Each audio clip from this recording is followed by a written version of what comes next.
Hello everyone, పిల్లల lunch బాక్స్లోకి క్విక్గా సింపుల్గా చేసుకునే టేస్టీ మిక్స్డ్ వెజిటేబుల్ మసాలా కిచడీని ప్రాసెస్ అంతా ఫుల్ వీడియోలో ఉంది. ఒకసారి డీటెయిల్గా చూసేసేయండి. ఇక్కడ సింపుల్గా షార్ట్గా చెప్పేస్తాను. ముందుగా స్టవ్ వెలిగించుకొని కుక్కర్ పెట్టుకొని 1 టేబుల్ స్పూన్ నెయ్యి, 1 టేబుల్ స్పూన్ ఆయిల్ యాడ్ చేసి ఆయిల్ వేడైన తర్వాత చూపించినటువంటి మసాలా దినుసుల్ని యాడ్ చేసుకోండి. అవి ఫ్రై అయ్యాక తరిగిన పచ్చిమిర్చి ఉల్లిపాయలని వేసుకోండి.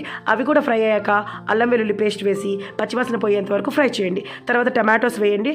టమాటోస్ మగ్గిన తర్వాత తరిగిన వెజిటేబుల్స్ అన్నీ యాడ్ చేసేసుకొని ఒక 5 మినిట్స్ మగ్గిన తర్వాత పసుపు, 1 టేబుల్ స్పూన్ కారం, 1 teaspoon garam masala add చేసి ముందుగా నానబెట్టుకున్న 1 glass of rice, half glass పెసరపప్పుని యాడ్ చేసి 3 గ్లాసెస్ ఆఫ్ వాటర్ వేసి సరిపడినంత సాల్ట్, కొత్తిమీరని కూడా యాడ్ చేసి బాగా మిక్స్ చేసేసుకొని లిడ్ క్లోజ్ చేసేసి మీడియం ఫ్లేమ్లో 2 విజిల్స్ రానివ్వండి.